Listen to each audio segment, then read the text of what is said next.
The heavy oak door muffled the sounds from within, but not completely.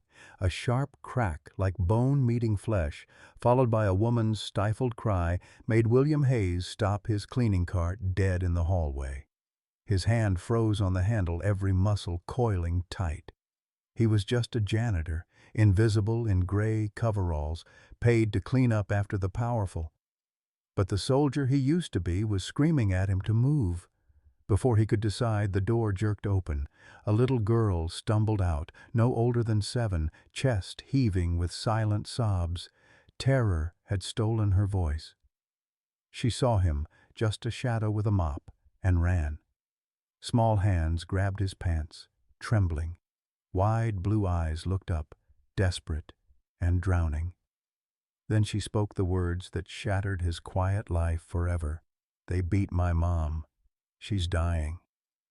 Leave a like and share your thoughts in the comments along with the city you're watching from now. Let's continue with the story. 5 years ago, William Hayes had been someone else entirely.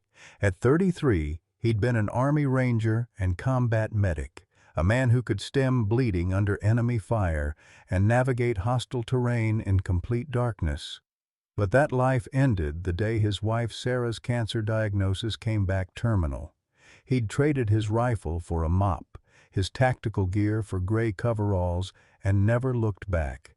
Now, at 38, he lived in a cramped 2-bedroom apartment in Aurora with his 9-year-old daughter Emma, working nights as a janitor at Morrison Tech Tower for $35,000 a year. The money barely stretched. His mother Martha, 72 and slipping deeper into Alzheimer's, needed round-the-clock care at a nursing home that cost $3,000 monthly. Sarah's medical debt, $75,000, still haunted his credit report. His bank account currently held $237.42, with 2 weeks until payday. But Emma never went hungry. She never knew how close they lived to the edge. Every morning at 6, Will woke Emma, made her breakfast, and walked her to school. His neighbor Thomas Whitmore, a retired widower with kind eyes, watched her after school while Will caught a few hours of sleep.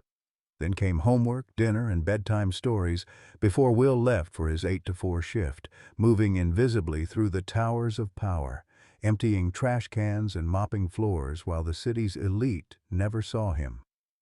45 floors above Will's world, Grace Morrison lived a life that looked perfect from the outside.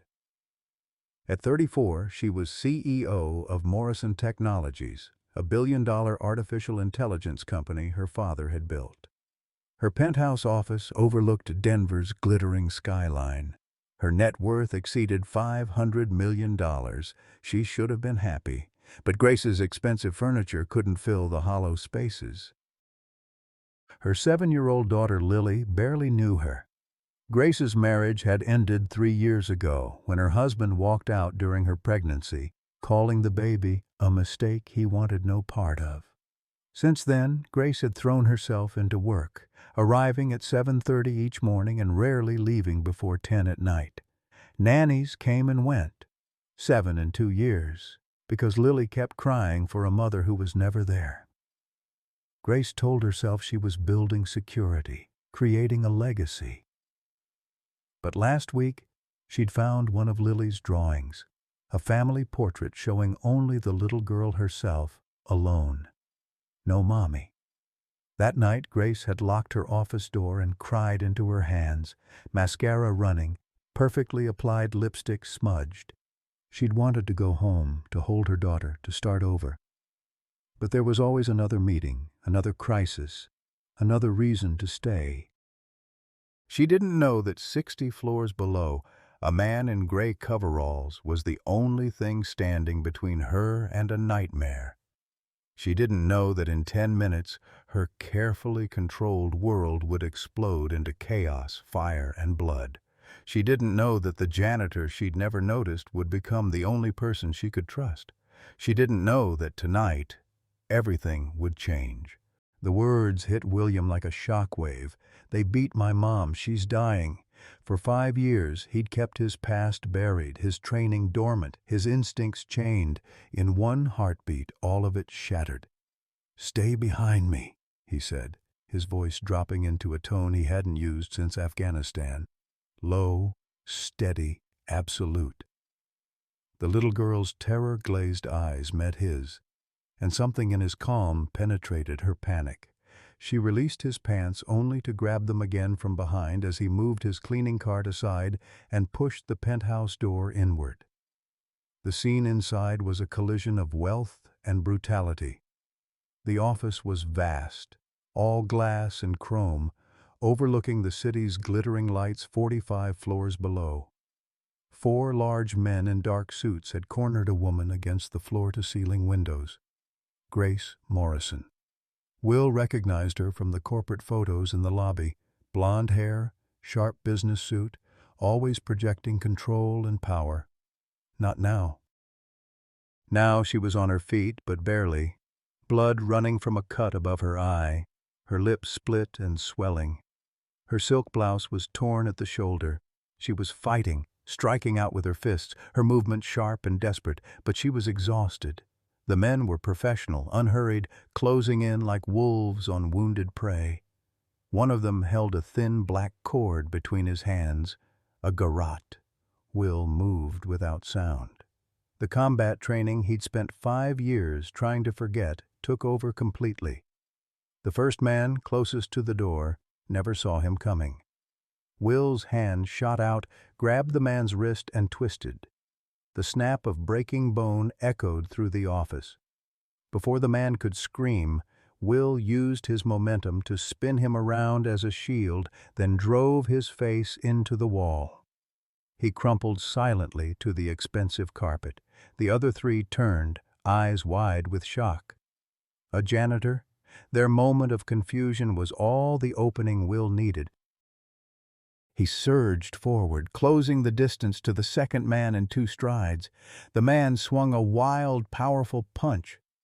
Will sidestepped effortlessly, his hand chopping down on the man's collarbone. Another crack. The man went down, howling. The third attacker pulled a weighted sap from his jacket, a leather-wrapped lead weight designed to break skulls. He was too slow. Will swept the man's legs out from under him, and as he fell, delivered a precise strike to the side of his neck. The man's eyes rolled back, unconscious before he hit the marble floor. The fourth man, clearly the leader, backed away. His face showed disbelief and fury. He reached inside his jacket for a weapon, but Will was already on him. He grabbed the man's arm, preventing the draw, and slammed his palm upward under the man's nose. Cartilage crunched. The man staggered backward, eyes watering, disoriented. Will hooked his leg behind the man's knee and drove him backward over a low leather sofa. The man's head hit the marble floor with a dull, final thud. Silence descended on the room, broken only by Grace Morrison's ragged breathing. 4 unconscious men lay scattered among symbols of corporate power. 90 seconds. That's all it had taken. Grace stared at Will, her one good eye wide with shock and disbelief. Then her knees buckled. Will caught her before she hit the floor, his combat medic training taking over seamlessly. He swept her into his arms and carried her to the sofa, laying her down gently.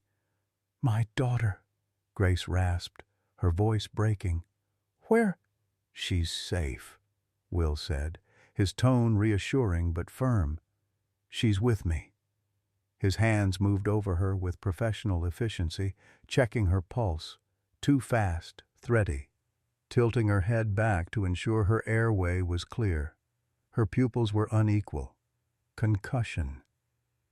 He ran his fingers carefully over her skull, checking for fractures. Deep bruising covered her ribs where they'd struck her. "Can you tell me your name?" he asked, keeping his voice level and calm. "Grace," she managed, her breath catching with pain. "Grace Morrison." "Good. You have a serious concussion, Grace. I need to get you out of here." He glanced at the discarded garrote on the floor, at the methodical pattern of bruises. This wasn't a robbery. This was a professional hit, carefully planned. "We can't call the police or an ambulance." The people who sent these men will have connections everywhere. They'll be expecting an official response. They won't be expecting you to walk out the back door with a janitor." Grace's expression shifted from confusion to understanding, then to a kind of helpless terror she'd probably never felt before in her carefully controlled life. She opened her mouth to protest, but Will was already standing, walking to the door where Lily still peeked around the edge of his cleaning cart. He knelt down, bringing himself to her level. "It's okay now," he said softly. "Those men can't hurt your mom anymore, but we have to be very quiet. We're going to play a game. The quiet game. Can you do that for me?" The little girl nodded, fragile trust forming in her eyes. Will returned to Grace, who was struggling to stay conscious. "I'm getting you out of here," he said. "It's the only way." Will carried Grace through the service corridors he knew by heart, the hidden arteries of the building where people like him moved unseen. The service elevator descended slowly, its bare metal walls a stark contrast to the polished luxury 45 floors above. Grace's head rested against his shoulder, her breathing shallow but steady. Beside him, Lily clutched a fistful of his work pants, her small knuckles white, her eyes darting around the unfamiliar space. "It's okay," Will murmured. "This is my secret passageway. Not many people know about it."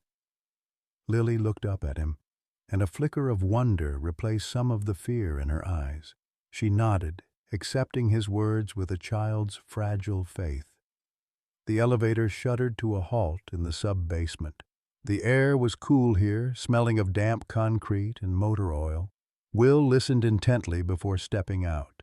He could hear the distant hum of generators and the rhythmic clank of pipes somewhere deep in the building's guts. No voices, no footsteps. They were alone. He moved quickly through the maze of maintenance corridors, his janitor's keycard granting access through a series of locked doors. Each door took them farther from the gleaming lobby and closer to freedom. Once, they had to flatten themselves into a dark alcove as a security guard's radio crackled from an intersecting hallway. Will held his breath, shielding both Grace and Lily with his body, until the footsteps faded away. Finally, a heavy steel door led them out into a narrow alley behind the building. The cold night air hit them like a slap. Denver's winter was brutal, and even in early evening the temperature had dropped to 15 degrees. Will's old Ford pickup sat in its designated employee spot at the far end of the lot. Dented, unreliable-looking, perfect camouflage. He settled Grace carefully in the passenger seat and buckled her in, then lifted Lily onto the bench beside her. The drive from the financial district to his neighborhood in Aurora was a journey across worlds. Glass towers and expensive restaurants gave way to brick apartment buildings and corner stores with flickering neon signs. Will's apartment was on the third floor of a walk-up that had seen better decades. The hallway smelled of someone's cooking, something with onions and cumin. He balanced Grace in his arms while fumbling for his keys, Lily trailing behind him like a shadow, still clutching his pants. Inside, the scene was one of comfortable domesticity. Emma sat cross-legged on the living room floor, showing a picture book to Thomas Whitmore, their elderly neighbor, who watched her during Will's night shifts. The television played a cartoon at low volume. Both looked up as Will entered, and their expressions transformed instantly from contentment to shock. Thomas, 73, with a weathered face and kind blue eyes, gasped. Emma's gray eyes, so much like Will's own, went wide with fear and confusion. They saw the unconscious woman in Will's arms, her face bruised and bleeding. They saw the terrified little girl hiding behind him. "There was an accident at work," Will said, his voice carefully controlled, betraying none of the adrenaline still coursing through him. He carried Grace past them, down the short hallway to his bedroom. "She fell. She needs help." He laid Grace on his bed, the simple quilt a stark contrast to her expensive silk blouse. Then he returned to the living room where Emma had crept to the bedroom doorway, her face a mixture of concern and fear. Will knelt before his daughter and placed his hands on her shoulders. "She's hurt, sweetie, but she's going to be okay. I need you to be a big girl for me right now. Can you do that?" Emma nodded solemnly, her chin set with determination beyond her 9 years. "This is Lily," Will said, gently guiding the other girl forward. "She's very scared. I need you to help me look after her." Emma's expression softened as she looked at the younger girl. She offered a small, shy smile and held out her hand. "Hi, Lily. I'm Emma. Do you want to see my drawings?" After a moment's hesitation, Lily released Will's pants and took Emma's hand. The two girls moved to the corner of the living room where Emma kept her art supplies. Will turned to Thomas and pulled out his wallet, pressing twice the usual payment into the older man's hand. "Thank you for staying late, Thomas. I'm sorry to rush you out, but I can handle things from here." Thomas looked from Will's steady, serious face to the two little girls now sitting side by side on the rug. He'd known Will since Emma was a toddler. He'd seen this man at his lowest, grieving his wife, struggling to raise a daughter alone. If Will said he could handle this, Thomas believed him. "All right," Thomas said slowly. "But shouldn't we call an ambulance?" "No," Will said firmly. "I've already checked her over. I have medical training. A hospital is the last thing she needs right now. Please, Thomas. I can handle this. I just need you to go home and not mention this to anyone. It's very important." Thomas studied Will's face for another moment, then nodded and left quietly. After the door closed, Will locked it, deadbolt and chain. The sound echoed in the small apartment like a declaration. Then he retrieved a large professional-grade medical kit from the back of his bedroom closet, a remnant from his army days he'd never been able to throw away, and returned to Grace. He worked under the soft glow of the bedside lamp, cleaning and dressing the cut on her forehead with practiced efficiency. He checked her ribs, bruised but not broken. The concussion was his main concern. He monitored her breathing and pulse, his focus absolute. The combat medic fully emerged. He was so absorbed in his work that he didn't notice when Grace's eyelids began to flutter open. Her vision swam, blurry and unfocused. She saw an unfamiliar ceiling, soft yellow light, a man leaning over her. Panic seized her, cold and sharp. She tried to push herself up, a strangled cry escaping her lips. Will's hands came up immediately, open and non-threatening. "Easy," he said, his voice cutting through her rising terror. "You're safe. Just lie still." Grace's unfocused eyes struggled to place him. She saw the cheap plaid shirt, the worn lines on his face, the quiet authority in his voice. This wasn't a doctor. This wasn't a hospital. The last thing she remembered was pain and men's faces snarling at her. "Where am I?" she whispered, her voice raw and broken. "Who are you?"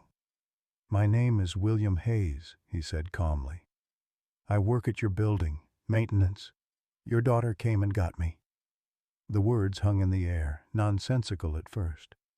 Then memory crashed back. The office, the men, their cold eyes, the brutal, shocking pain, Lily's scream. "Lily!" Grace gasped, her heart seizing with terror. "Where is my daughter? Is she all right?" "She's right here. She's safe," Will assured her. He turned his head. "Emma, can you bring Lily in here for a minute?" Two small figures appeared in the doorway. Emma, with her father's serious gray eyes, stood slightly in front, holding Lily's hand protectively. Lily looked small and lost, but she was unharmed. When she saw her mother awake, her eyes lit up. "Mommy!" Lily rushed to the bedside. "Oh, baby," Grace breathed, tears blurring her already hazy vision. She reached out with a trembling hand and brushed Lily's hair back from her forehead. Seeing her child whole and safe was the only thing that mattered, an anchor in the swirling chaos of her mind. Grace looked from her daughter's face to the man standing calmly by the bed. William Hayes, the janitor. She'd seen him before, a fleeting presence in the hallways late at night when she worked. A man in a gray uniform, someone she'd never given a second thought. Now the memory of him moving through her office, a silent and brutally efficient force, clashed violently with the image before her, a quiet father in this humble apartment. "You saved us," she said, realization dawning. Will deflected immediately. "I did what anyone would have." "No," Grace said, her voice gaining a sliver of its usual strength. "No, they don't." She looked down at her bandaged hands, felt the dull ache spreading through her body. "Why didn't you call the police? An ambulance?" Will's expression grew serious. He spoke in a low voice so the children playing in the other room wouldn't overhear. "Because the men who attacked you weren't common criminals. They were professionals. People like that don't work for someone who can't control the aftermath. Calling 911 would have been like sending up a flare. They'd have known exactly where you were. This way, you just vanished." The cold, calculated logic of his words settled over Grace like ice water. He was right. Whoever had sent those men would be monitoring official channels. They'd expect a frantic call, a police report, a hospital admission. They would not expect her to disappear into the night with a janitor. The thought was both terrifying and brilliant. For the first time since waking, Grace truly looked at her surroundings, the worn but clean furniture, the neatly stacked books, the faded photograph on the dresser of a smiling woman with a little girl, the faint smell of bleach and cinnamon that seemed to cling to the air. She saw Emma sitting with Lily on the floor, showing her a doll with quiet, gentle patience.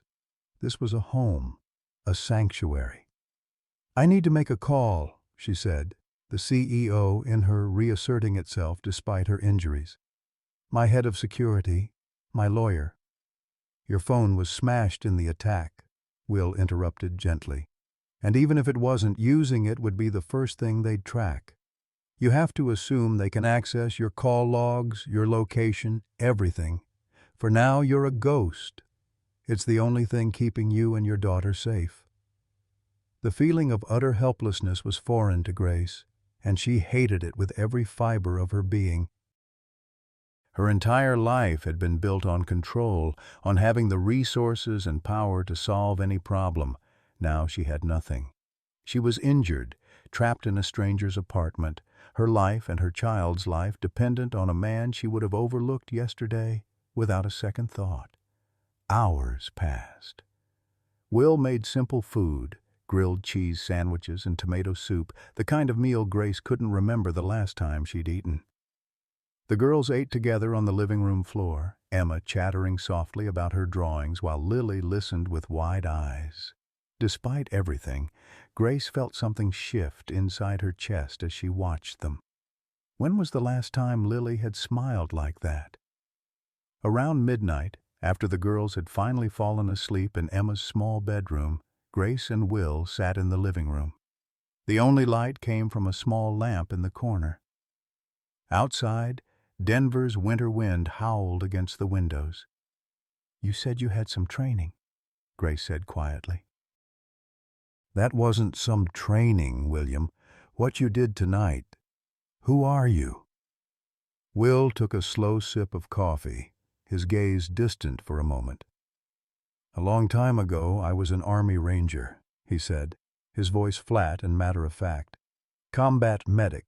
Spent 10 years in places most people only see on the news." The confession explained everything. The calm under fire, the tactical precision, the medical knowledge, the way he'd moved through her office like violence was a language he'd once spoken fluently. "What happened?" Grace asked carefully. "Why are you—" "My wife, Sarah, got sick. Cancer." His eyes flicked to the photo on the dresser. "I came home, spent every last minute I could with her. After she passed, the old job didn't make sense anymore. Emma needed a father, not a ghost calling once a month from halfway around the world. So I chose this. It's quiet. It pays the bills. and I'm here to pick her up from school every day. That's all that matters." His simple, powerful declaration of love for his daughter struck a chord deep within Grace. Her own life was a whirlwind of board meetings, international flights, and shareholder calls. She had nannies and drivers and tutors, an entire staff to manage Lily's life because she was so rarely present herself. In that moment, she felt a pang of something dangerously close to envy for this man's simple, purposeful existence. Grace told him about Victor Blackwell then, about his relentless pursuit, his cold ambition, his absolute refusal to take no for an answer. She explained how his obsession had escalated from hostile business tactics to tonight's monstrous act of violence. 8 years ago, Victor had lost his wife Helena and their 15-year-old son Michael in a plane crash. The aircraft had been manufactured by her father's company. There had been a defect, a critical one, that her father had covered up to avoid losing a massive military contract. Victor had discovered the truth 2 years ago. His wife had looked like Grace, blonde hair, blue eyes, elegant features. In Victor's twisted mind, possessing Grace meant reconstructing what he'd lost. "So he thinks he can break you, force you to give him what he wants," Will said, his jaw tight. "It's all he's ever known," Grace said bitterly. "Taking what he wants." The next morning, Will turned on the small television to a local news channel, keeping the volume low while the girls played. 20 minutes into the broadcast, an anchor gave a brief report. An incident at Morrison Tech Tower overnight is being attributed to a major electrical fault. The building was briefly evacuated, but officials report the situation is now under control. Morrison Technologies has not yet released a statement. Grace felt a chill run down her spine. An electrical fault. Victor was already rewriting history, erasing the attack, burying the truth under a mountain of lies. It was a terrifying display of his influence and reach. As if on cue, the landline phone on the wall rang, a harsh, intrusive sound in the quiet apartment. Will's body went still. He looked at the phone, then at Grace. He hadn't used that line in months. Slowly, he picked up the receiver, his eyes watchful. "Hello?" he said. There was a brief pause on the other end, just long enough to be unnerving. Then a smooth, cold voice spoke. "Is Mr. Henderson there?" "No," Will replied, his voice level. "You have the wrong number." "My apologies," the voice said, and the line went dead. Will slowly placed the receiver back in its cradle. He didn't need to explain. Grace understood immediately. It was a probing call, a test. They had his name from the employee files. They had his address. And now they had his number. They were casting their net, searching. Will walked to the window and peered cautiously through a narrow slit in the blinds. Across the street, a black sedan was parked, not flashy, but distinctly out of place in this neighborhood of aging family cars and work vans. 2 men sat inside, their faces obscured by the morning shadows, but their purpose was unmistakable. They were watching. Will stepped back from the window. The quiet calm in his demeanor was replaced by a hardened, focused intensity. Their sanctuary had been breached. Their time here was over.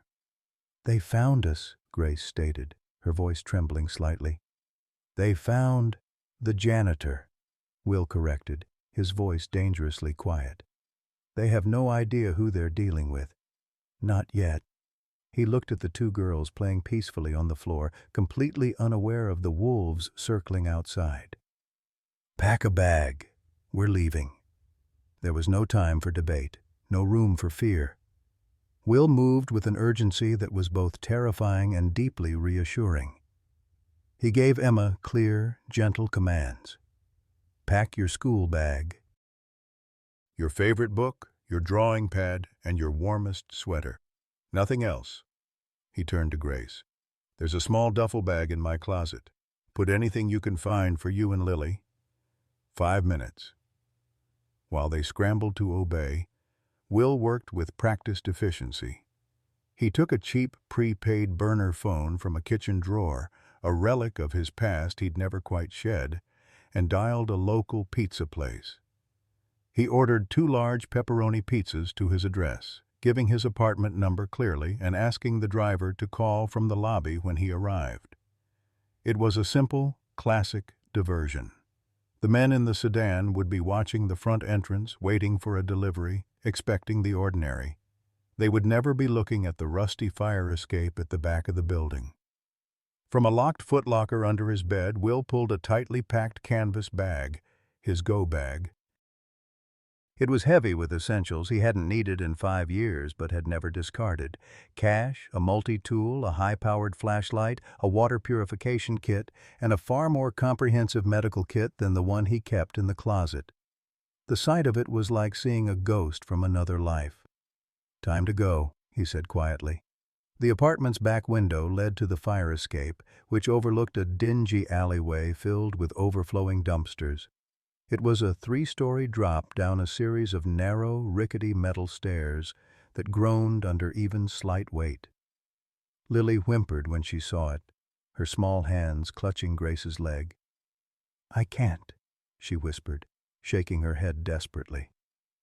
Grace knelt down, her own fear masked by a sudden, fierce maternal calm. "Yes, you can, sweetie. It's a game, a secret mission. We have to be spies and not let the bad guys see us." Will was already out on the platform, his footing sure on the groaning metal. He turned and held his arms out for Lily. "I've got you," he said, his voice a steady promise. "I will not let you fall." After a moment of hesitation, Lily let her mother guide her into Will's strong arms. He held her securely against his chest and started down, moving with fluid, practiced grace that made the descent look almost easy. Grace handed him the duffel bag through the window, then helped Emma climb out. Emma was trying her best to be brave, but her hands were shaking. Grace went last. Her movements were clumsy from her injuries, her heart pounding with a mixture of pain and adrenaline. Halfway down, her foot slipped on a patch of wet metal. For one terrifying instant she felt herself falling, but Will's hand was instantly there, his grip like iron on her arm, steadying her. For a heartbeat, their eyes met in the dim light of the alley, and something unspoken passed between them. Fear, trust, and a strange, growing sense of reliance. They reached the bottom just as the pizza delivery driver buzzed the front door of the building, a perfect distraction. Will led them through a maze of back alleys he knew as intimately as the hallways of Grace's tower. Each turn took them farther from the watched street, deeper into the city's anonymous arteries. An hour later, they stood before a locked, graffiti-covered garage in an industrial area of the city. Will keyed in a code on a rusted numeric pad, and the door rumbled open with a screech of protesting metal. Inside sat a dusty but powerful-looking motorcycle with an attached sidecar. "It's not ideal," Will said, anticipating Grace's question, "but it's not registered to me, and it's the last thing they'll be looking for." Emma's eyes lit up despite everything. "Wow, Daddy!" The ride was cold and loud and uncomfortable. Will drove the motorcycle while Grace sat behind him, her arms wrapped tightly around his waist for stability, a position of startling, unavoidable intimacy. The 2 girls huddled together under a thick blanket in the sidecar, their heads tucked down against the biting wind. They drove for over 2 hours, leaving the city lights far behind, climbing steadily into the dark, pine-covered mountains that bordered Colorado to the west. The Rocky Mountains rose around them like ancient sentinels. Finally, they turned down a long, unpaved road barely visible in the darkness, the motorcycle's single headlight cutting a lonely path through the dense forest.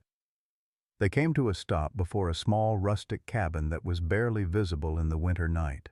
It was utterly isolated, surrounded by towering pines whose branches were heavy with snow. "My wife's grandfather built this place," Will explained, his voice softer now. "We used to come up here to get away from everything." Inside, the cabin was simple, but filled with the ghosts of happier times. One large room dominated the space, centered around a massive stone fireplace. A small kitchen occupied one corner. A sleeping loft, accessible by a wooden ladder, held several narrow beds. Faded photographs lined the mantelpiece. Will and a smiling woman, a baby Emma, family gatherings. A stack of old board games sat on a shelf. A handmade rocking chair sat by the hearth. It was the complete opposite of Grace's cold, minimalist penthouse. This was a home built of love and memory, not just wood and stone. The exhaustion of the past 36 hours hit them all at once. The girls, worn out from fear and travel, fell asleep almost instantly on the bunk beds in the loft, curled together under thick quilts. The adrenaline that had kept Grace moving finally drained from her body, leaving behind a deep, bone-weary ache that settled into her very bones. She stood by the large picture window, looking out at the black, impenetrable wall of trees surrounding the cabin. Snow had begun to fall, thick white flakes drifting down through the darkness. Will came to stand beside her, maintaining a respectful distance. The only sound was the gentle crackle of the fire he'd built in the stone hearth. They were safe for now, a tiny island of warmth and light in an ocean of darkness and cold. "We can't run forever, William," Grace said quietly, her voice barely above a whisper. The question hung in the air, heavy and unspoken. What do we do now?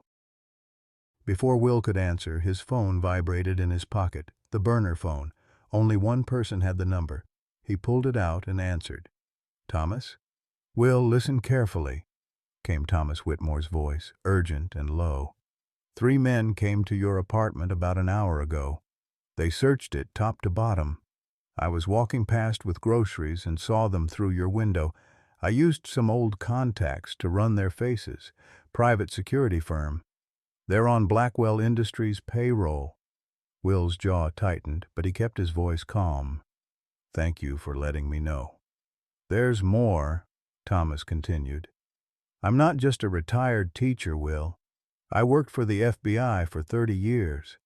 Organized Crime Division. Sarah asked me to keep an eye on you and Emma before she died. She knew her time was short, and she wanted someone watching out for you two. I've been doing that ever since." Will's throat tightened with emotion. Even in death, Sarah had been protecting them. "Thomas, I never knew. She was a smart woman, your Sarah," Thomas said gently. "Now listen, I've already contacted an old friend of mine, Judge Henry Crawford. He's retired now, lives up in Boulder. He was a federal judge for 40 years, incorruptible, tough as nails. He's expecting your call. He'll know what to do." Will wrote down the number Thomas provided, his hand steady despite the emotions churning inside him. "Thank you for everything." After ending the call, Will dialed the number. A gruff voice answered on the 3rd ring. "Crawford?" "Judge Crawford, my name is William Hayes. Thomas Whitmore gave me your number." "I know who you are, son," Crawford replied. "Thomas filled me in. Put Mrs. Morrison on the line." Will handed the phone to Grace. Her hands were trembling as she took it. "Judge Crawford?" "Ms. Morrison, Thomas tells me you're in trouble. Tell me everything." Grace explained the situation, the attack, Victor's obsession, their desperate flight. And Crawford listened without interrupting, occasionally asking sharp, probing questions that told Grace he was already thinking several steps ahead. When she finished, there was a long pause. Then Crawford spoke, his voice heavy. "Miss Morrison, there's something you need to know. About the plane crash that killed Victor Blackwell's family 8 years ago. Your father wasn't the only one who covered up the defect." Grace's blood ran cold. "What do you mean?" "There was a witness, an engineer who knew the truth about the faulty component, someone who was pressured to sign a false safety report." Another pause. "Her name is Eleanor Morrison." The room seemed to tilt. "That's my mother," Grace whispered. "I know," Crawford said quietly. Eleanor Morrison was an aviation safety engineer. She discovered the defect in that aircraft model. Your father, her husband, pressured her to sign a report saying the plane was safe. She refused at first. But he convinced her that exposing the truth would bankrupt the company, destroy everything they'd built, ruin their family. She signed the false report. Grace felt tears streaming down her face. Her mother, her distant, cold mother who'd barely spoken to her in 18 years. She knew. All this time, she knew. After the crash, Eleanor was consumed by guilt, Crawford continued. Victor Blackwell discovered her role 2 years ago. He confronted her, threatened to expose everything publicly, including claiming that you, Grace, had known about the defect all along. He threatened to destroy your reputation, to present fabricated evidence that Lily was illegitimate, born from an affair. Eleanor agreed to stay silent to protect you and your daughter. But the guilt ate her alive. She turned to prescription painkillers. The addiction followed. "Oh, God," Grace breathed, her legs nearly giving out beneath her. Will was beside her instantly, steadying her. That's why she disappeared from my life. Not because she hated me, because she was protecting me. We need Eleanor's testimony, Crawford said. She's the key to bringing down Victor. But there's something else you need to understand, Miss Morrison. Victor isn't the only one involved. There's someone with far more power pulling the strings, someone who had just as much to gain from covering up that defect. I need time to investigate, to gather evidence. Can you stay hidden for 48 hours? Will took the phone back. We'll hold out as long as it takes, Judge. Good man. I'll be in touch. After the call ended, Grace collapsed into Will's arms, sobs racking her body. For her mother, for her father's sins, for all the years lost to misunderstanding and pain, Will held her, offering no empty platitudes, just his steady, solid presence. In that moment, something shifted between them. The barriers of class and circumstance that had separated them began to crack and crumble. They weren't CEO and janitor anymore. They were two broken people trying to protect their children, two souls finding an anchor in each other. The first night in the cabin passed quietly. Will kept watch, checking the windows periodically, feeding the fire. Grace dozed fitfully on the old sofa, waking every hour or so with a gasp, reliving the attack. Each time, she'd find Will sitting nearby, and his presence would calm her enough to drift back into uneasy sleep. Dawn came slowly, gray light filtering through the snow-laden trees.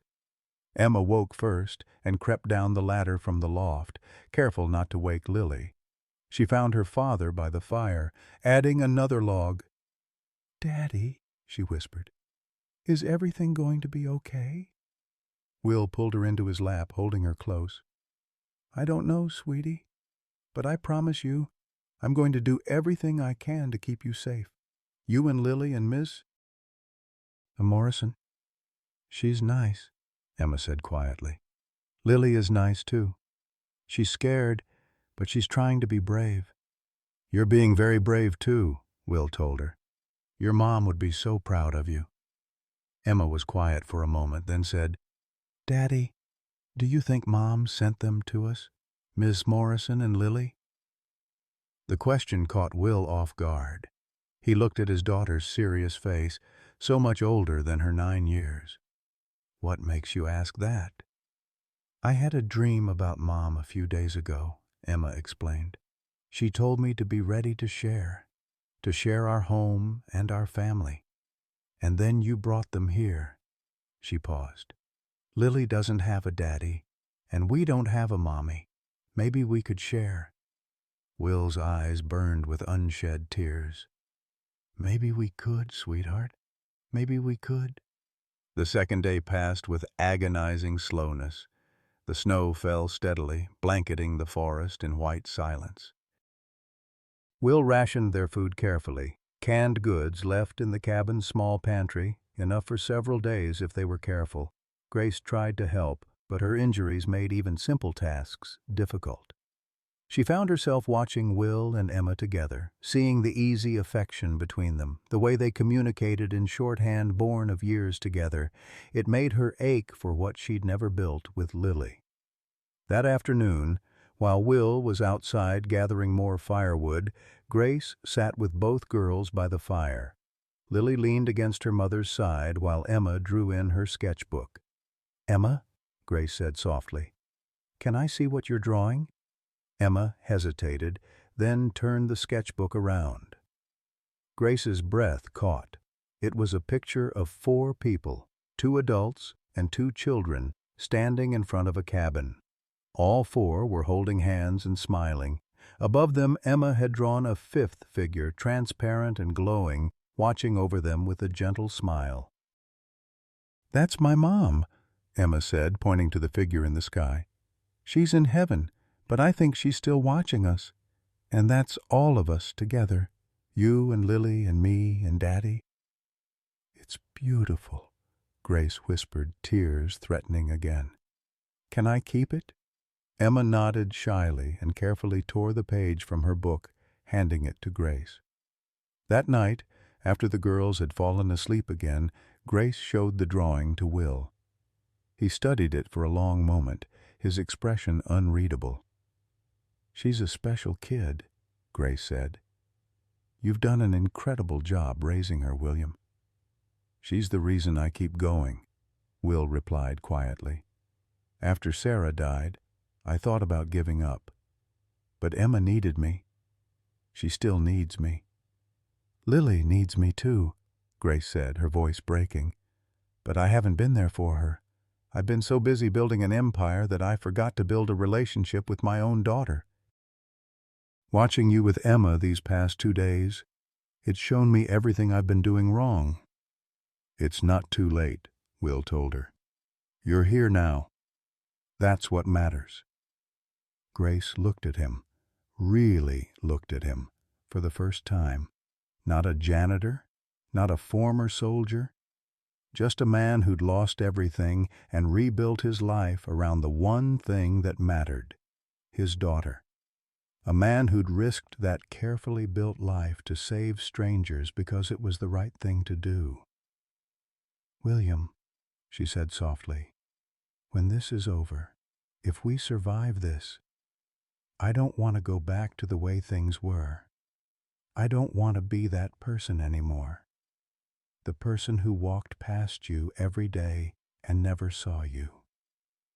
"You see me now," Will said simply. "That's enough."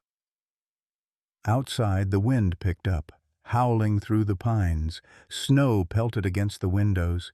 The cabin creaked and groaned, but the walls held firm. Inside, 4 people huddled together around the fire's warmth, forming the fragile beginnings of something none of them had expected. A family born not of blood, but of necessity, survival, and a growing undeniable connection. But their peace wouldn't last. At 2 in the morning, on their 3rd night in the cabin, a new sound cut through the winter silence. Low at first, then growing steadily louder. A rhythmic thumping that made the windows rattle in their frames. Thump, thump, thump, thump. Will was on his feet in an instant, his body tense. He knew that sound. He'd heard it 1,000 times in Afghanistan. A helicopter, flying low and fast through the mountains, coming directly toward them. Grace woke immediately, her heart already racing. "William?" He was at the window, peering through a gap in the curtains. "They found us," he said, his voice deadly calm. "Get the girls. We need to move. Now." The low, rhythmic thumping grew from a distant pulse to a deafening roar that shook the very logs of the cabin. The helicopter was nearly on top of them now, the sound so loud it felt like a physical force pressing down from above. "Kill the fire!" Will snapped, his voice cutting through the noise like a blade. He grabbed the bucket of water they kept by the hearth and upended it over the flames. The fire hissed violently, steam and acrid smoke billowing through the room, plunging everything into near-total darkness lit only by dying red embers. "Grace, get the girls," he commanded. "Keep them in the center of the room, away from the windows. Do not make a sound." Grace flew up the ladder to the loft where the terrifying noise had already woken both children. Emma sat bolt upright in bed, her eyes wide with fear. Lily was curled in a tight ball, whimpering like a wounded animal.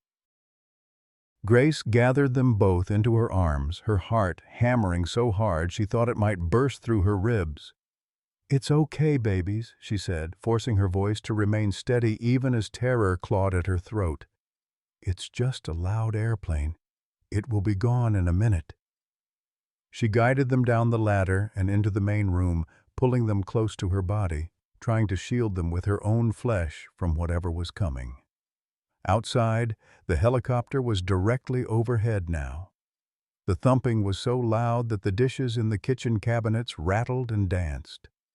Then a brilliant white light cut through the night, a searchlight that sliced through the treetops with surgical precision, turning the familiar forest into a stark, alien landscape of harsh white and impenetrable black.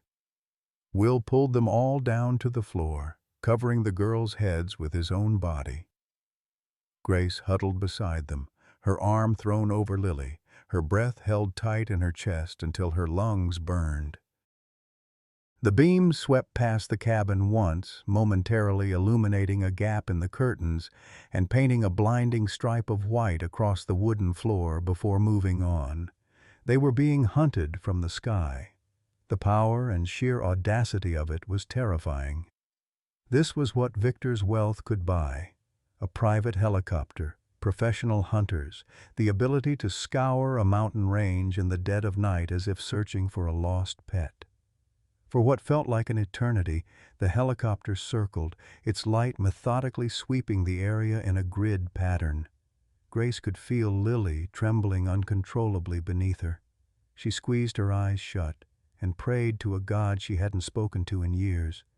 Prayed for the light to stay away, for the sound to stop, for the quiet janitor who had become their only hope to somehow save them one more time. Then, as slowly as it had arrived, the sound began to recede. The thumping grew fainter, the light disappeared over the next ridge, and gradually the helicopter became nothing more than a distant, fading pulse that was finally swallowed by the silence of the forest. They stayed on the floor, unmoving, for a full minute after the sound disappeared completely. Finally, Will relaxed slightly, though the tension never left his shoulders. "For now," he said, in response to Emma's whispered question about whether they were gone. "The phone call," Grace breathed, guilt crashing over her like a wave. "He traced the call. Oh God, William, I'm so sorry. I led them right to us." "Stop," Will said firmly but not unkindly, turning from the window where he'd been watching the empty sky. "We both knew it was a risk. It was a move we had to make. We just underestimated his resources. His tech team is better than I thought." But even as he spoke, Will heard something else, something that made his blood run cold. It wasn't the helicopter returning. It was a different sound, the crunch of tires on gravel, the low rumble of vehicle engines, growing steadily closer up the unpaved road that led to the cabin. Will moved to the window and peered through the smallest gap in the curtains. His face, illuminated by the faint moonlight, turned to stone.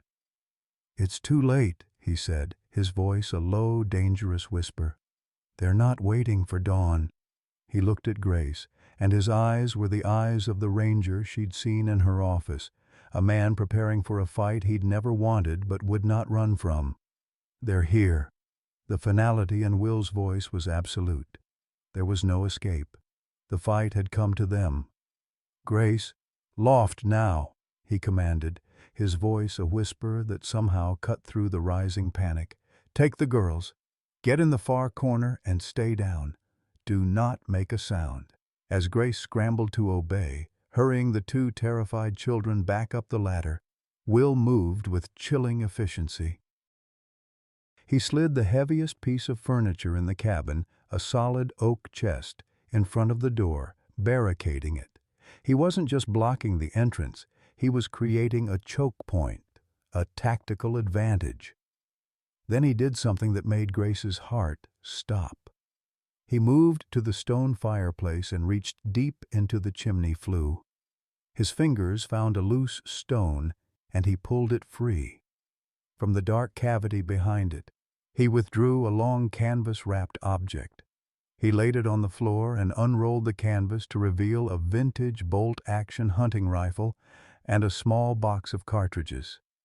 It was his father-in-law's rifle, oiled and maintained with muscle memory that had never left him. It wasn't the military weapon he'd trained on, but it was a weapon. It was an answer. He chambered around. The click-clack of the bolt echoed with terrifying loudness in the silent cabin. Outside, two vehicles crunched to a stop. Headlights sliced through the window curtains, sweeping across the room before the engines and lights were cut, plunging everything back into darkness. Doors opened and closed. Muted voices carried on the night air. They were surrounding the house. Will took up a position near the main window, using the small gap in the curtains as a peephole. He counted 4 men moving with professional ease, fanning out to cover the front and sides of the cabin. These weren't the same thugs from the office.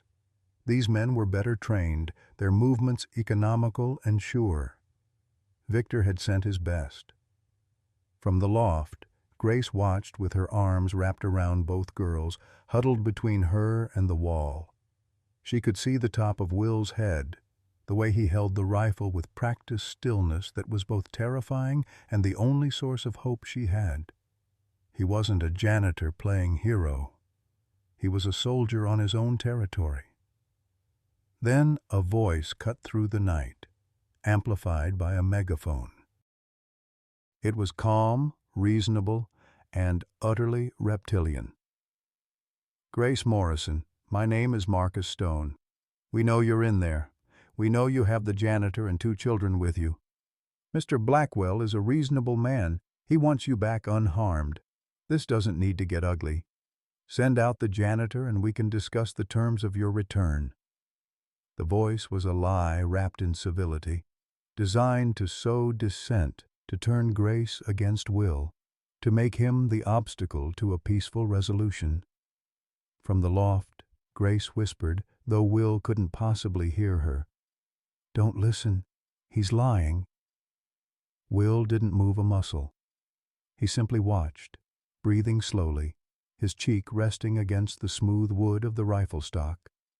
He was counting, assessing, waiting. The voice came again. "Hayes, we know your name. We know about your daughter, Emma. Don't be a fool. You're a janitor who got in over his head. This isn't your fight. You have 10 seconds to come out with your hands up before she gets hurt because of you." The threat against his daughter was a mistake. It stripped away the last vestiges of the quiet man Will had tried to become and left only the cold, hard core of the Ranger. He'd built his entire life around protecting that little girl. These men had just threatened to burn it all down. He saw one of the men break from cover, moving toward the side of the cabin, toward the propane tank that fed the stove. It was the move he'd been waiting for. Will adjusted his aim slightly. His breath held steady. He wasn't aiming for the man. He was aiming for the vehicle behind him. He exhaled slowly and squeezed the trigger. The rifle's report was a deafening cannon blast inside the cabin. Outside, there was a sharp ping of metal on metal, followed by the sound of shattering glass and the hiss of air escaping a tire. The man who'd been moving dove for cover, cursing loudly. The message was delivered. There would be no negotiation. This was not a rescue. It was a siege, and the man inside was not a janitor. A tense, ringing silence followed the gunshot. From the loft, Grace peered down. Will hadn't moved. He was reloading the rifle, his movements fluid and economical. He ejected the spent cartridge and slid a new one home. He looked up, and his eyes met hers in the dim light. An entire conversation passed between them in that glance. "I'm here. I'm not running. I'll protect the children." Grace gave a single firm nod. "We're ready." They were a unit now, bound by the desperate fight for their family. The men outside were silent for a long time. They knew now that they were facing someone with skills, someone who wouldn't be intimidated. Their approach would have to change. Will's gaze swept the room, his eyes adjusting to the darkness. He was thinking, planning his next move, when a new smell reached him, faint at first, then growing stronger. It was a sharp chemical odor cutting through the scent of pine and wood smoke. He moved to the front door and sniffed at the crack at the bottom. The smell was stronger there, acrid and unmistakable. Gasoline. He looked back up at Grace, and grim realization dawned on both of them simultaneously. They weren't being offered a deal. They were being given a death sentence. A new voice drifted through the night, the same cold one from earlier, but without the megaphone this time. Just a conversational yell that somehow seemed more menacing. "Last chance, Hayes. Come out or we burn you out." The acrid smell of gasoline was the smell of a closing trap. There was no way out. Not through the door, not through the windows. For a split second, Grace felt paralyzing despair wash over her. They were going to die here, in this beautiful haunted cabin, because of her. But Will didn't deal in despair. He dealt in solutions. His eyes darted around the room, not looking for an escape, but for an opening the enemy hadn't considered. His gaze landed on the large, circular bearskin rug in the center of the room. "The cellar," he hissed, his voice tight with urgency. He kicked the rug aside, revealing a thick, recessed iron ring set into the floorboards. He hooked his fingers through it and heaved. A square section of the floor lifted with a groan of old wood, revealing a black, gaping hole and a steep wooden ladder descending into darkness. It smelled of damp earth and cold stone. "Go," he ordered, pointing at Grace. "Take the girls. There's an old storm hatch at the far end. It comes up behind the woodpile. Go now." Just as he spoke, a shattering crash came from the main window. A glass bottle filled with flaming liquid, a Molotov cocktail, flew through the air and smashed against the stone fireplace. Flames erupted instantly, licking up the dry wooden walls with terrifying speed. The heat was immediate and intense. Smoke began to billow through the room. The children were screaming now, their terror raw and unrestrained. Grace, acting on pure maternal instinct, grabbed them both. "It's okay, babies. We're going down the secret slide," she yelled over the roar of the fire, pulling them toward the gaping hole in the floor. Emma, trusting her father implicitly, went first, scrambling down the ladder without hesitation, but Lily was frozen, her eyes fixed on the growing inferno, her small body rigid with terror. "Lily, now!" Grace screamed. Will scooped the little girl up and practically dropped her into Grace's waiting arms in the cellar opening. "Get her out of here!" he roared. He grabbed the heavy oak chest he'd used as a barricade and with a surge of adrenaline-fueled strength dragged it over the open trapdoor just as the entire front of the cabin became engulfed in flames. For a few precious seconds, the heavy wood would shield them from the fire raining down. The cellar was pitch black. Grace, holding a hysterical Lily, felt her way down the rickety ladder, her bare feet touching the cold, damp earth of the floor. Emma was already there, a small, brave shadow in the dark. "Daddy!"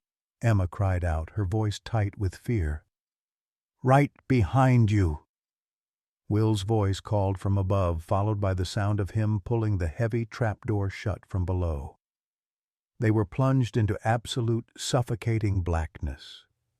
The roar of the fire above them was a monstrous living thing, and the heat was already seeping through the floorboards. Will's flashlight beam cut through the darkness. This way. Stay close. He led them through the narrow, musty-smelling root cellar. They could hear the shouts of the men outside, the crackle and groan of the cabin as the fire consumed it.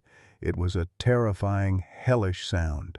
At the far end of the cellar was a heavy, slanted wooden door. Will put his shoulder to it and shoved. It gave way with a spray of dirt and dead leaves, opening up to the cold night air behind a large, neatly stacked woodpile. They were out. The night sky was aglow with the light of the burning cabin, a funeral pyre, a massive, roaring diversion. The men were silhouetted against the flames, all focused on the front of the structure, waiting for their trapped prey to emerge. They had no idea their targets were already gone, melting into the darkness of the forest behind them. Will didn't pause. "We move now," he whispered, pulling Grace to her feet. "Don't look back. Just follow me." And so began their desperate trek through the wilderness.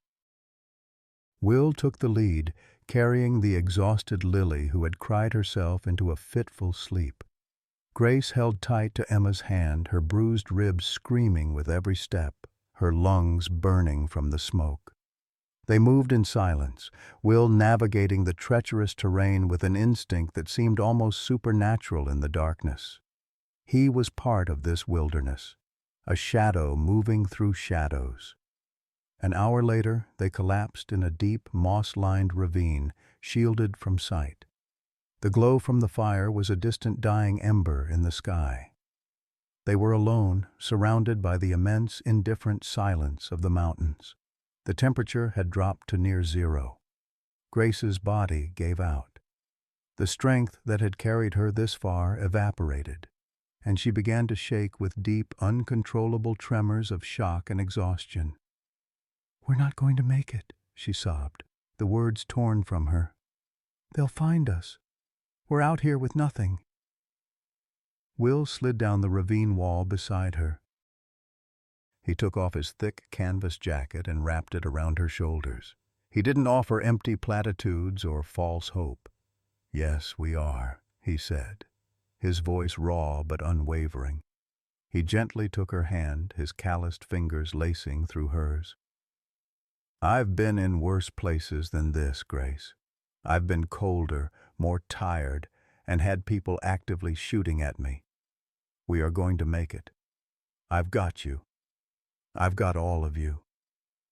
She looked at him, at his exhausted but resolute face, illuminated by the faint moonlight filtering through the trees. The lines of class and circumstance that had separated them had been burned away in the fire, leaving only this: two people, two families, bound together by necessity and something deeper. In his eyes, she saw not just a soldier's promise, but a man's vow. Her shaking began to subside, replaced by a fragile, budding warmth that had nothing to do with his jacket. She squeezed his hand, a silent answer: "I trust you." They rested for only a few more minutes. The mountain air was growing colder, a damp chill that promised more snow.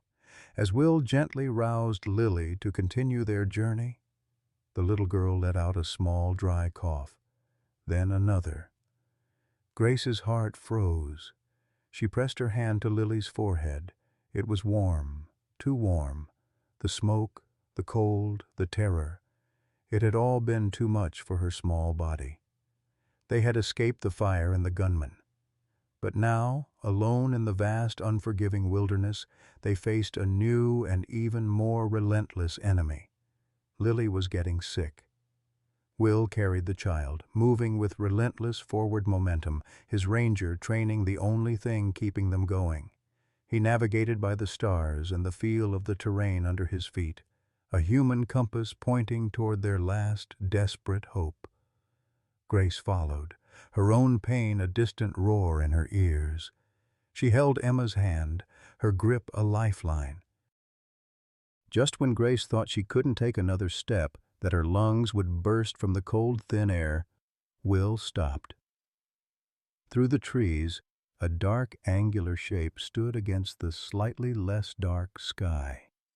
a small, one-room structure with a crooked radio antenna reaching up like a skeletal finger. The old ranger outpost. The door was swollen shut, but Will's shoulder, thrown against it with the last of his strength, forced it open with a crack of splintering wood. The air inside was stale and freezing, smelling of dust and disuse, but it was shelter. "Fire!" Will gasped, his first priority. While Grace settled the girls on a dusty cot, bundling them in the last of their dry clothes, he worked on the old wood stove. Using his knife, he shaved tinder from a dry log left inside, and with a spark from his multi-tool, he coaxed a tiny flame to life. As the fragile warmth began to push back the oppressive cold, he turned his attention to Lily. He used the last supplies from his go bag, a small medical kit that was a miniature marvel of efficiency. He administered a child's dose of aspirin to fight the fever and used an inhaler to help open her airways, equipment he always carried for Emma's seasonal allergies. "Smoke inhalation and onset of pneumonia," he said grimly, his voice low. "I can keep her stable for a few hours, but she needs a real doctor. She needs a hospital." Their only hope was the radio. The ancient military surplus radio sat in the corner of the ranger station, covered in dust and years of neglect. It was powered by a hand-cranked generator, a relic from an era before cell phones and satellites. While Grace held the flashlight with trembling hands, Will worked on the corroded terminals, his fingers surprisingly nimble despite the cold. For 20 agonizing minutes, the only sounds were his quiet cursing and the scratch of metal on metal. Then, like a miracle, a crackle of static broke the silence. He'd done it. Will handed the microphone to Grace. "Judge Crawford, no one else." Her voice, trembling but clear, cut through the static. She poured out the entire story: the attack, the cabin, the fire, their location at the abandoned outpost. She gave Crawford the authority to act, to unleash the legal and media storm she knew he was capable of. "He tried to kill me, Judge," she said, her voice breaking with fury and exhaustion. "He tried to kill my daughter." "Burn it all down. Everything he has. Burn it to the ground." The line was silent for a long moment. Then her mentor's voice returned, no longer gruff, but cold as steel. "With pleasure." After the call, there was nothing left to do but wait. Exhausted beyond measure, they huddled together by the growing warmth of the stove. Will wrapped his arm around Grace, pulling her and the two sleeping girls closer. Grace leaned her head against his shoulder, the hard muscle a comfort, a reality in a world gone mad. The soldier, the CEO, the janitor, all of it fell away. They were just two people keeping their family warm in the dark. Help arrived with the first gray light of dawn. Not Victor's men, but the flashing red and blue lights of state police, led by a determined-looking older man with silver hair and piercing eyes, Judge Henry Crawford himself. A medical team airlifted a stable but weak Lily to the nearest hospital, with Grace right beside her in the helicopter. Will stayed with Emma, promising to follow in a police vehicle. Before the helicopter door closed, Grace looked back at Will. No words passed between them, but everything was said in that glance. "Thank you. I'll find you. This isn't over." At Denver General Hospital, doctors confirmed Lily had pneumonia and began aggressive treatment with oxygen and IV antibiotics. Grace refused to leave her daughter's bedside, her hair tangled, wearing clothes borrowed from an EMT, dried blood still on her cheek. She didn't care about any of it. She held Lily's small hand and didn't let go. When Will and Emma arrived 2 hours later in a police car, Emma ran to Grace. "Is she okay? Is Lily okay?" Grace pulled Emma into a fierce hug. "She's going to be fine, sweetheart, because of you and your dad." Then a doctor entered, Dr. Sarah Chen, young and professional. "Ms. Morrison, The good news is the pneumonia is responding well to treatment, but the X-ray showed something else. Lily has a hole in her heart, a ventricular septal defect. It's congenital, probably been there since birth. She needs surgery, and soon. Grace felt the floor drop out from under her. Surgery? How soon? Within 2 weeks, ideally. It's a serious procedure, but the success rate is very high with a good surgeon. Whatever it costs, Grace said immediately. Then she remembered, wait, my assets, Victor's lawsuit. Everything is frozen. Dr. Chen checked her tablet. The surgery will cost approximately $250,000. Grace's voice broke. I have billions in net worth, but I can't access any of it. I can't save my daughter. Will stepped forward. How much do you have available right now? Credit cards, anything? Grace checked her phone, which the police had recovered from her office. Maybe 10,000, that's all. Will's jaw set with determination. I'll be back. Over the next 6 hours, William Hayes systematically dismantled his entire financial life. He sold his truck to a used car dealer for $8,000. He went to a pawn shop and sold his wedding ring, the gold band Sarah had placed on his finger 14 years ago, for $2,500. He withdrew all of Emma's college fund, $25,000 he'd been saving since she was born. He called Judge Crawford and borrowed $15,000 against his future salary. When Emma found out he'd sold the wedding ring, she burst into tears. "Daddy, no! That was Mom's!" Will knelt before her, taking her small hands in his. "Emma, your mom would want this. She'd want Lily to live. That's what love means, choosing someone else's life over things. The ring is just metal. Your mom's love stays with us always, right here." He touched her chest, over her heart. Emma, tears streaming down her face, took off the locket she always wore, the one with Sarah's photo inside. "Then take this too, if we can sell it." Will pulled her into a fierce hug. "No, baby. Some things we keep. Your mom's love stays with us. This stays with you." But even with everything Will had liquidated, they only had $50,500. They were still short by almost $200,000. That evening, as Grace sat by Lily's hospital bed in despair, Emma approached her with a shy expression. "Ms. Morrison, my teacher said the internet can help people sometimes. Can we ask for help for Lily?" Grace looked at the 9-year-old girl with red-rimmed eyes, and something sparked in her mind. Yes, we can."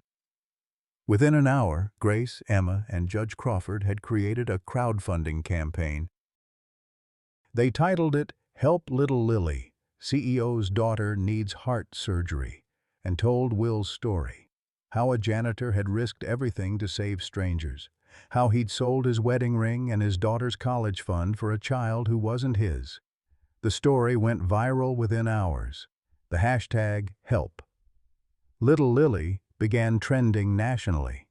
News outlets picked it up. "Janitor hero saves CEO, sacrifices everything for her daughter," read the headlines. Television personalities shared it. Dwayne "The Rock" Johnson donated $50,000 with the comment, "This is what a real hero looks like." The comments flooded in by the thousands. This is humanity at its best. A real hero wears a janitor uniform, not a cape. Crying at my desk right now. This man deserves everything. Within 24 hours, the campaign had raised $300,000 from over 15,000 donors, most giving between $5 and $50. Complete strangers, many struggling themselves, giving what little they had, because Will's story had touched something fundamental in them, the belief that goodness still existed in the world. Grace read the comments, weeping. "I thought money was power," she whispered to Will. "But this, people giving what little they have to save a child they've never met, this is real power. This is what I've been missing my whole life." But their relief was short-lived. That afternoon, Judge Crawford called them to his temporary office at the hospital. His expression was grave. "Victor Blackwell is sitting in county jail," he said without preamble. "He's been charged with attempted murder, kidnapping, and arson. But he's not the mastermind." Crawford pulled out a thick file. "Meet Senator Robert Kane." Grace's face went pale. "The Senator Robert Kane? Armed Services Committee?"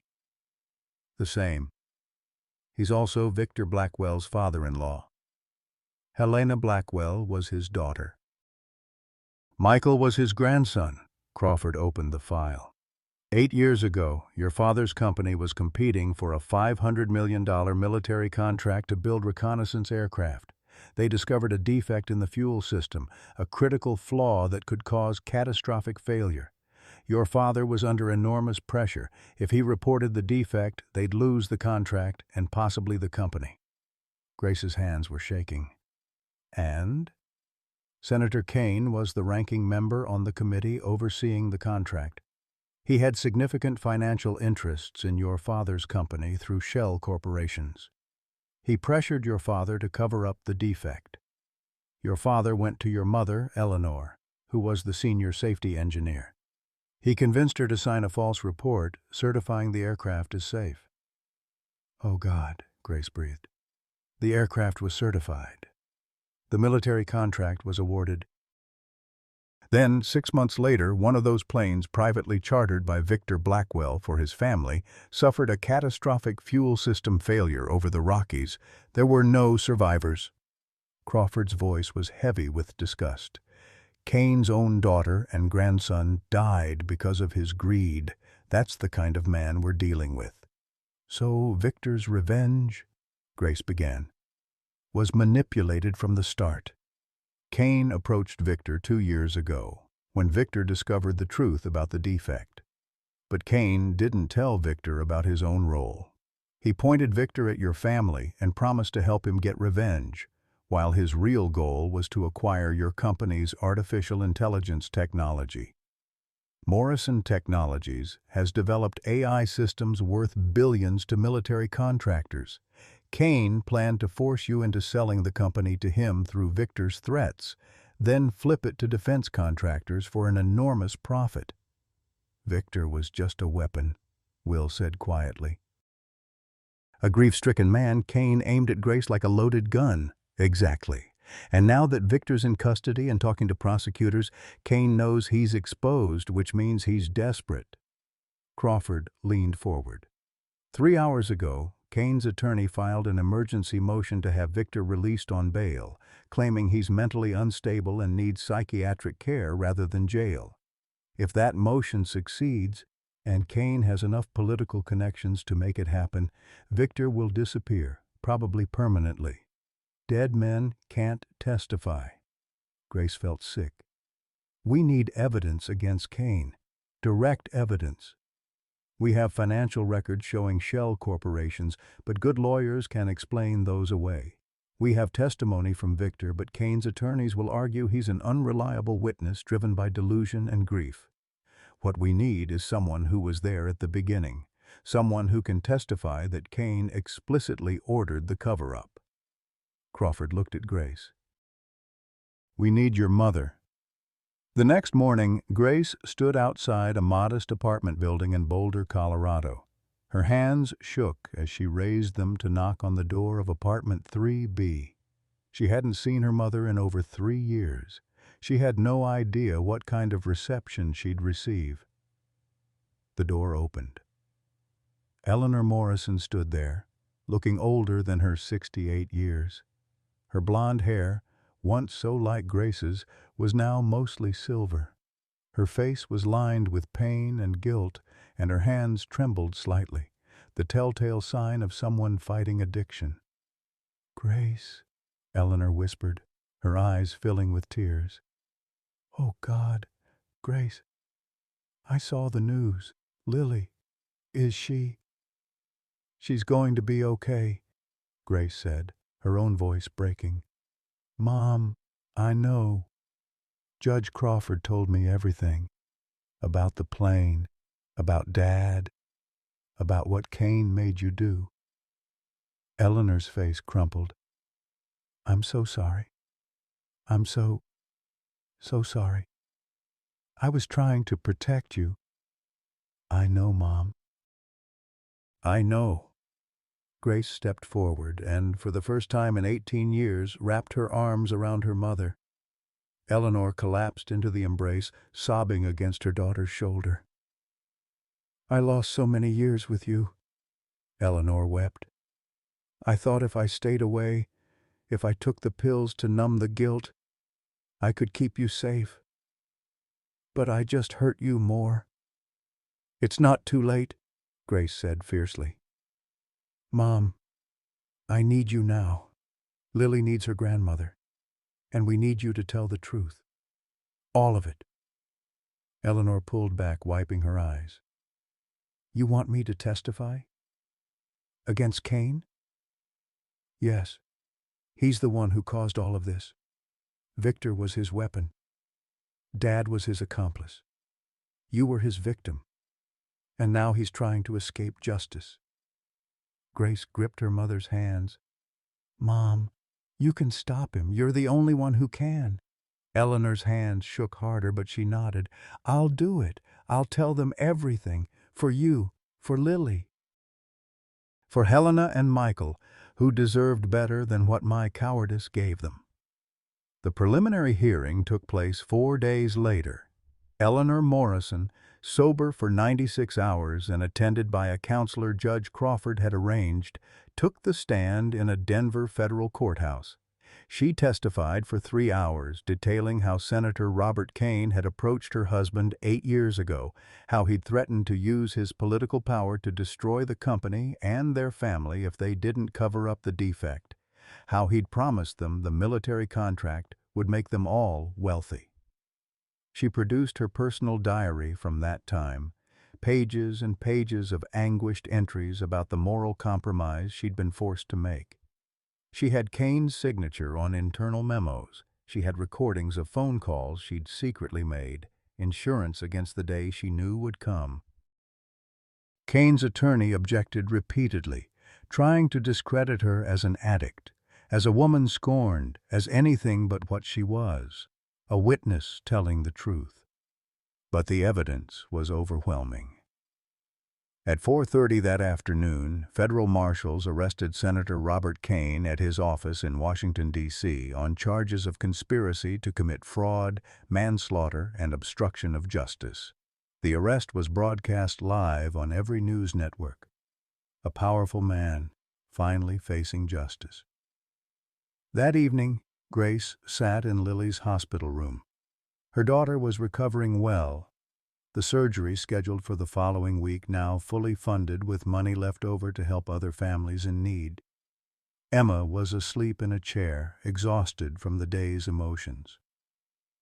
Will stood by the window, watching the sun set over the mountains they'd barely escaped. Eleanor entered quietly, carrying a small bag.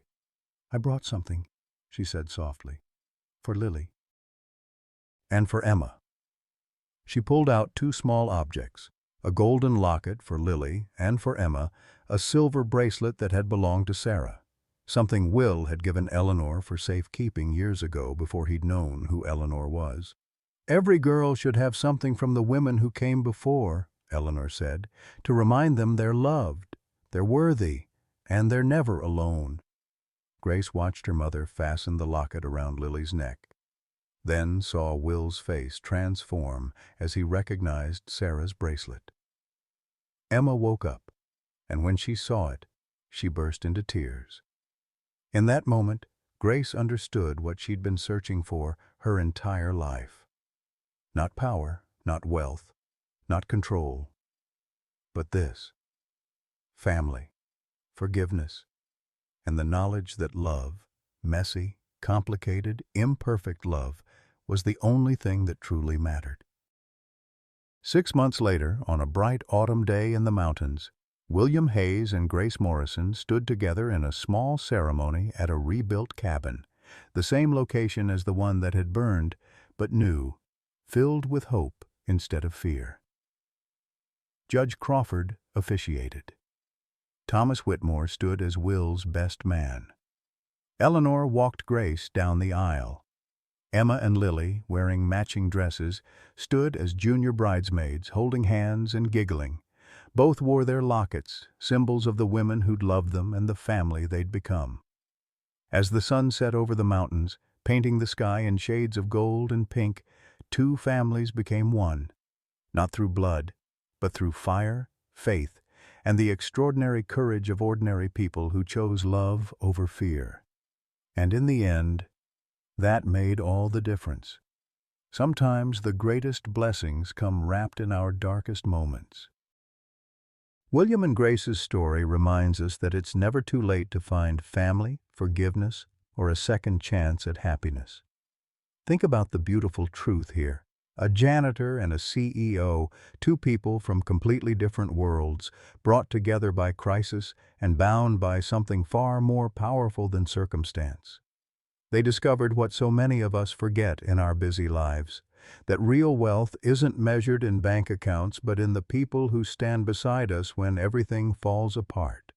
Eleanor's 18 years of guilt, Will's 5 years of grief, Grace's lifetime of loneliness, all of it was redeemed not through perfection, but through the messy, courageous choice to love anyway.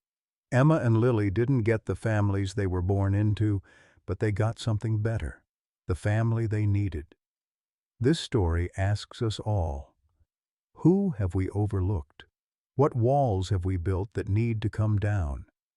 Are there relationships in your own life that need forgiveness or reconnection? Have you ever found family in unexpected places or witnessed someone sacrifice everything for a stranger? Share your story in the comments below. We'd love to hear how kindness has changed your life.